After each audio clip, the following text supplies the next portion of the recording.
Watermelon sugar.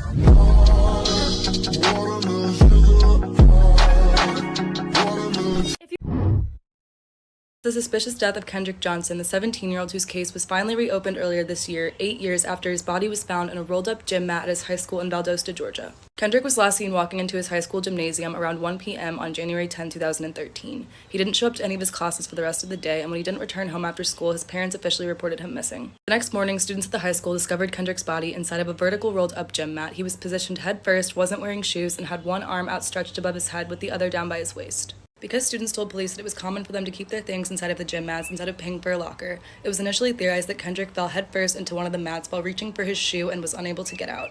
The first autopsy ruled his death as an accident by positional asphyxiation. Right away, Kendrick's parents felt that foul play was involved in their son's death, and they weren't alone because earlier this year, the county sheriff announced the reopening of his case. A second autopsy and the reevaluation of previously sealed evidence paints a completely different picture of what happened that day.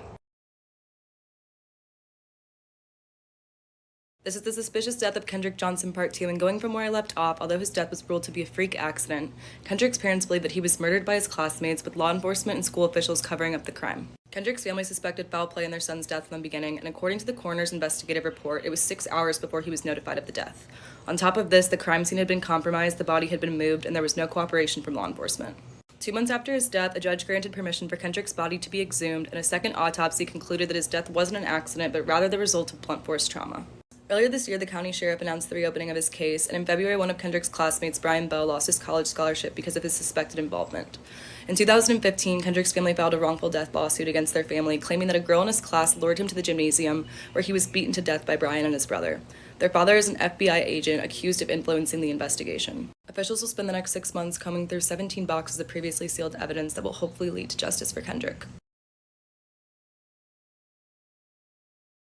Y'all probably heard about this lady back in like April or even last month because she is a cult leader and her mummified remains were found with glitter and empty eye sockets, and also her body was wrapped in Christmas lights. This is Amy Carlson, and before all this cult stuff started, she actually had a normal life. She worked as a McDonald's manager, had 3 kids. She was on marriage number 3 before she was 30, but whatever.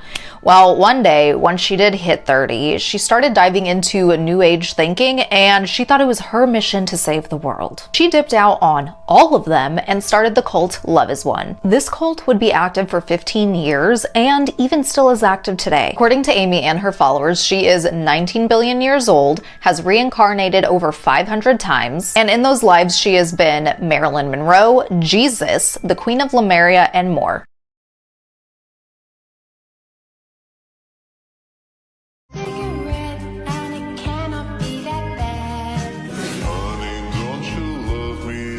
Jeffrey Dahmer, one of the most notorious serial killers of modern history. After being sentenced to 16 life sentences, he was sent to a maximum security prison. His first year, he seemed to be on a path to redemption. He was even baptized and became a born-again Christian, but one of his inmates proved to be his demise. The first attack came from a fellow prisoner who tried to slash his neck, but he survived. A few months later, Dahmer was found bloody on the bathroom floor. He suffered multiple blows to the head from a metal bar, and he died in the hospital later that day. The attacker was another prisoner, and according to New York Post, the killer said that he killed him because of the persona he played to make everyone fear him.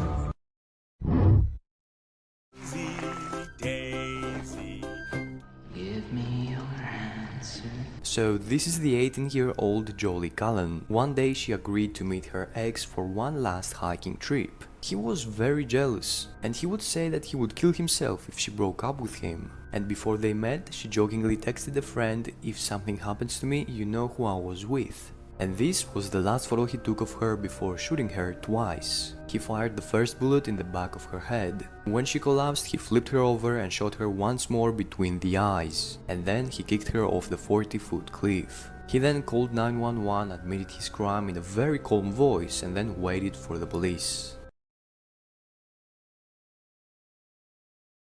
Okay, you guys, so 17-year-old Itzel, she was a beautiful teenager from Arizona.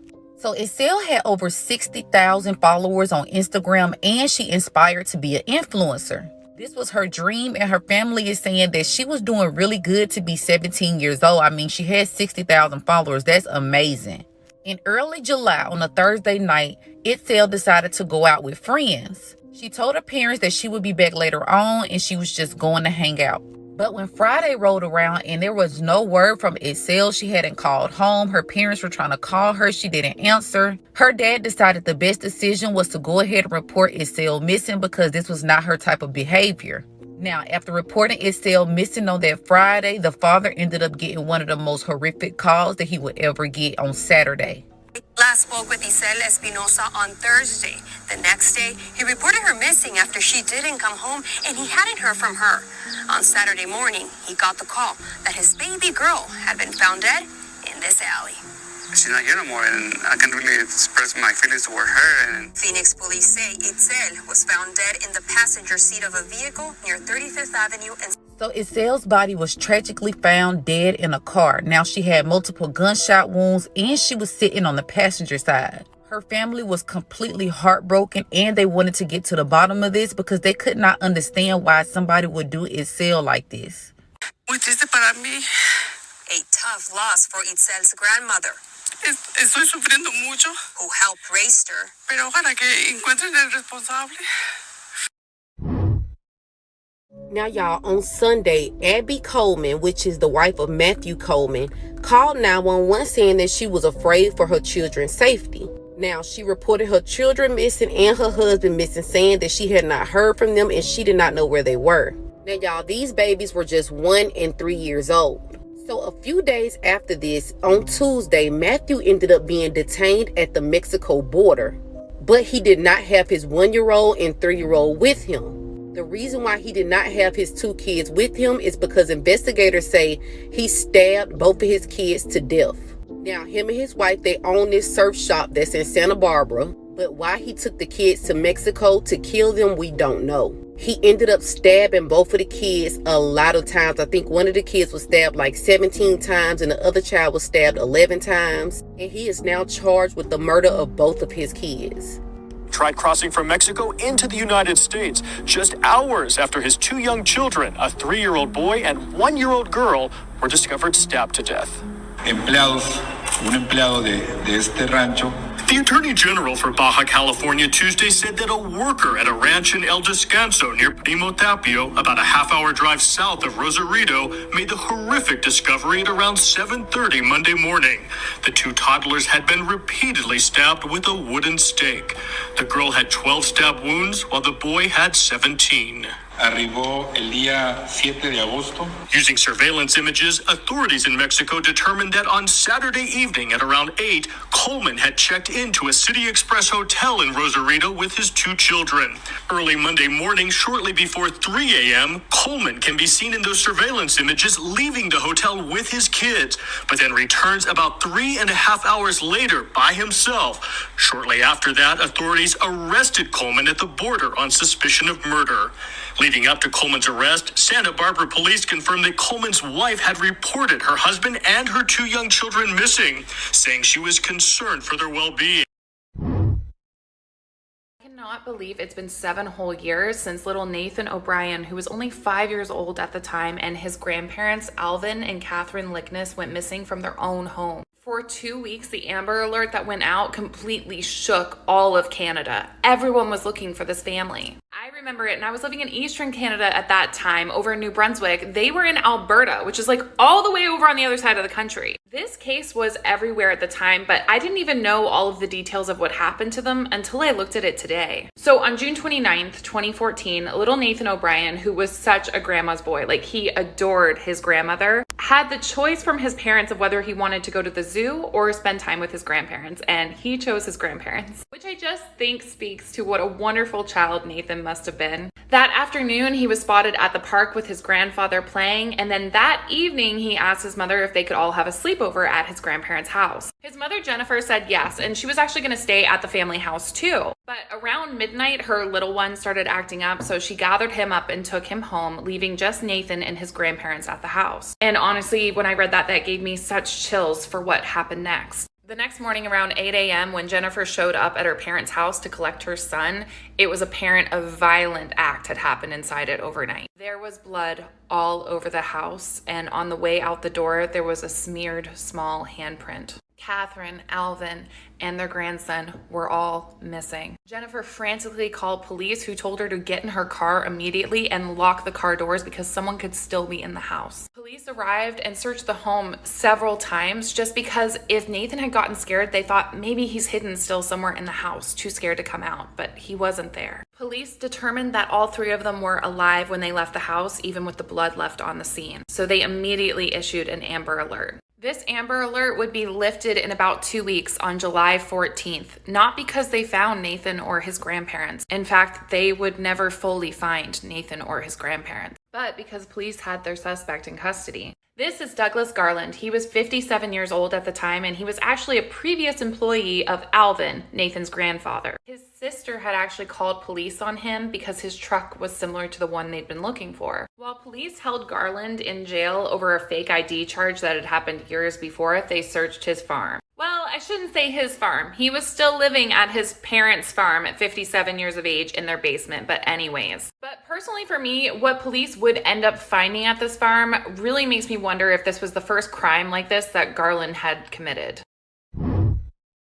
On Douglas Garland's parents' farm in the basement rafters, police found a computer hard drive. And on that hard drive was a lot of incriminating evidence. Tons of searches for how to commit a murder, how to do it without emotions, how to painfully torture someone. And Douglas was extremely researched on all of these subjects because when police searched the Lickness home for any evidence, there was no DNA left by Douglas. The only thing that tied him to the scene of that crime was this bloody shoe print. Also, on that computer hard drive, police found a lot of blank. Police saying that Douglas had an obsession with adults in diapers being tortured. And yes, they did think that some of the videos on his hard drive had blank on them. What's interesting to me personally about that is when this went to court, the Crown actually argued that there was a different motive for Douglas to do this than a fetish. Arguing that the reason that he had killed Alvin and his family was over a petty grudge held from when he was an employee of his, saying that he killed them over the patent of an oil pipe. Another interesting thing to me to note about that is the day after the family went missing, by complete chance, this man was flying a mapping drone over the Garland farm, and he actually caught images that would be used in court of two headless torsos lying face down and a small body curled up beside them. The headless torsos were wearing adult diapers. So that really does make me wonder if this wasn't just about a grudge. In the photos, the bodies were near a burn barrel. Now that burn barrel was still smoldering when police arrived on scene. There was just fragments remaining of the bodies that had been burned in it, human ash, some human flesh, and bone fragments from a 5-year-old boy. There was also a baby tooth in the ash. Police believing that the night that they were abducted from the home, they were taken alive after Alvin had been bludgeoned by Garland. They believe all three of them were alive when they were brought to the Garland family farm where they were tortured, dismembered, and burned. I think out of all of the true crime I've talked about on here, this is like the worst case I've talked about so far. I just don't know how someone can do that to anyone, let alone this precious little boy. Since being arrested and put through trial, Garland has shown no remorse for his crimes, not even apologizing to the family. He was convicted of first-degree murder and has received one of the harshest penalties I've ever seen in Canada. 75 years with no chance of parole, so he's not getting out in his lifetime. That's a harsher sentence than these two Canadian serial killers got. But what a tragic, horrific, and unnecessary crime to happen. At the time of their disappearance, Alvin and Catherine were preparing for retirement, were actually downsizing to a smaller home in Edmonton. Although I doubt Alvin could have ever really retired because he was just one of those men. He was said to be a great entrepreneur. And Catherine was said to be the glue that held the family together. Meanwhile, Nathan was a middle child and he just seemed like the sweetest boy from everything I watched and read today. And he loved superheroes. And since his death, his parents have set up the Nathan O'Brien Children's Foundation. The foundation helps disadvantaged youth, especially those that want to participate in sports, something Nathan loved. Hi guys, today I want to talk to you about the most hated woman in Utah. This is Megan Huntsman. Megan and her husband Darren West and their 3 daughters lived in Pleasant Grove, Utah. On April 13th, 2014, Darren was cleaning out his garage when he came across a box. Upon opening it, he was shocked to find the body of a deceased infant, which had been wrapped in a towel and placed in a plastic bag in the box. When police arrived, they walked into a nightmare. 6 more boxes were soon recovered, also in the garage, all of which contained the remains of deceased infants. Each baby had been wrapped in towels or shirts, put inside plastic bags, stored inside the box, which had then been taped shut with electrical tape. It didn't take long for Megan to confess. Between 1996 and 2006, Megan somehow hid her pregnancies from Darren and their 3 other living children. Within 2 minutes of giving birth, she would strangle all 6 babies to death. During that time, Megan was addicted to methamphetamine and claimed that she couldn't afford to keep the babies and still buy drugs, which is why she had to kill them. Megan claims that she didn't murder her 3 living children only because other people knew about the pregnancies. Megan was arrested and sentenced to 6 terms of 5 years to life in prison. She will be eligible for parole in 2064.